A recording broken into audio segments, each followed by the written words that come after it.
ایک دینار میں جنت لے لو۔ ہارون رشید ایک بہت بڑا بادشاہ گزرا ہے جس کی حکومت پوری دنیا پر تھی۔ اس کے زمانے میں بہلول نام کے ایک بزرگ تھے جو اللہ کے بہت بڑے ولی تھے، اس لیے ہارون رشید ان کا بہت احترام کیا کرتے تھے۔ ہارون رشید کی بیوی کا نام زبیدہ تھا، وہ بہت ہی نیک تھی۔ زبیدہ نے اپنے محل میں ایسی 1000 نوکرانیاں رکھی ہوئی تھیں جو قرآن کی حافظہ تھی۔ وہ قرآن کی تلاوت کر لیے ان سب کی ڈیوٹی الگ الگ شفٹوں میں لگی ہوئی تھی، جس کا نتیجہ یہ ہوتا تھا محل میں 24 گھنٹے قرآن کی تلاوت ہوتی رہتی تھی اور اس کا محل قرآن کا گلشن لگتا تھا۔ ایک دن کی بات ہے، ہارون رشید اپنی بیوی زبیدہ کے ساتھ دریا کے کنارے ٹہل رہے تھے کہ ایک جگہ بزرگ دانا بہلول کو بیٹھے ہوئے دیکھا، اور دیکھتے ہی اس نے سلام کیا اور دانا بہلول نے جواب دیا۔ اسی وقت مٹی کا گھوندا بنا رہے تھے۔ ہارون رشید نے پوچھا، کیا کر رہے ہو؟ بہلول نے جواب دیا، ریت میں گھر بنا رہا ہوں۔ ہارون رشید نے پوچھا، کس کے لیے بنا رہے ہو؟ بہلول نے جواب دیا، جو اس گھر کو خریدے گا میں اس کے لیے دعا کروں گا کہ اللہ تعالیٰ اس کو جنت میں گھر عطا فرمائے گا۔ ہارون رشید نے پوچھا، اس گھر کی کیا قیمت ہے؟ بہلول نے جواب دیا، صرف 1 دینار۔ ہارون رشید نے سوچا، یہ ایک دیوانہ ہے، جانے کیا بڑبڑا رہا ہے، اسی لیے اس بات پر دھیان نہیں دیا اور آگے بڑھ گیا۔ اس کے پیچھے زبیدہ خاتون آئی، انہوں نے بھی سلام کر کے یہی سوالات پوچھے، کیا کر رہے ہو؟ کسی کے لیے بنا رہا ہوں۔ کس کے لیے بنا رہے ہو؟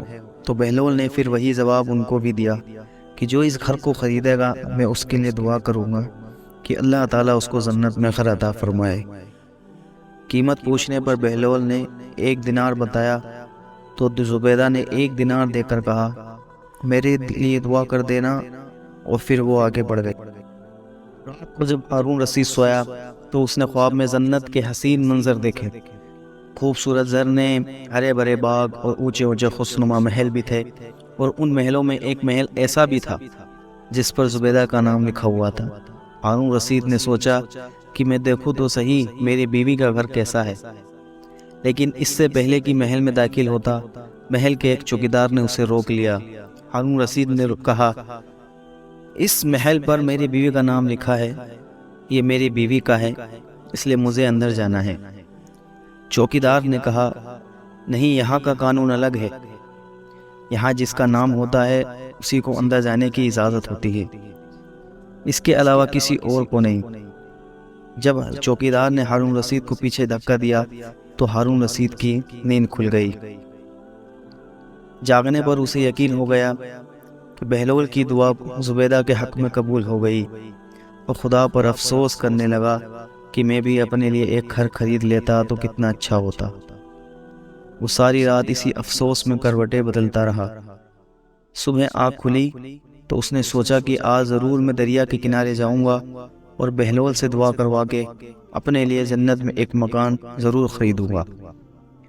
اگلے دن وہ دریا کے کنارے بہلول کو تلاش کرتے ہوئے ادھر ادھر دیکھ رہا تھا کہ اس نے پھر بہلول کو اسی طرح کا مکان بناتے ہوئے دیکھا، تو قریب جا کر سلام کیا اور بہلول نے جواب دیا۔ اس کے بعد پھر وہی سوالات شروع ہو گئے۔ ہارون رشید نے پوچھا، کیا کر رہے ہو؟ بہلول نے جواب دیا، ریت میں گھر بنا رہا ہوں۔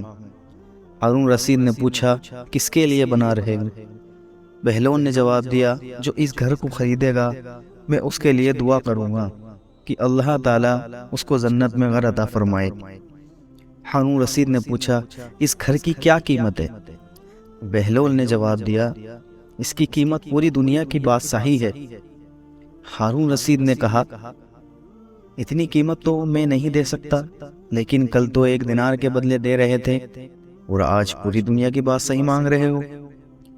بہلول نے کہا، بادشاہ سلامت، کل بن دیکھے معاملہ تھا اور آج دیکھا ہوا معاملہ ہے۔ کل بن دیکھے سودا تھا اس لیے سستا مل رہا تھا، اور آج چونکہ جنت دیکھ آئے ہو اسی لیے اب اس کی قیمت زیادہ دینی پڑے گی۔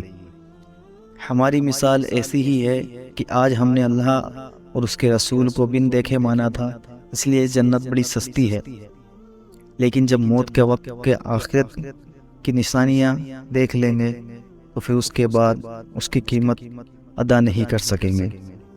اللہ تعالیٰ ہم کو صحیح راستے پر چلنے کی توفیق عطا فرمائے، آمین۔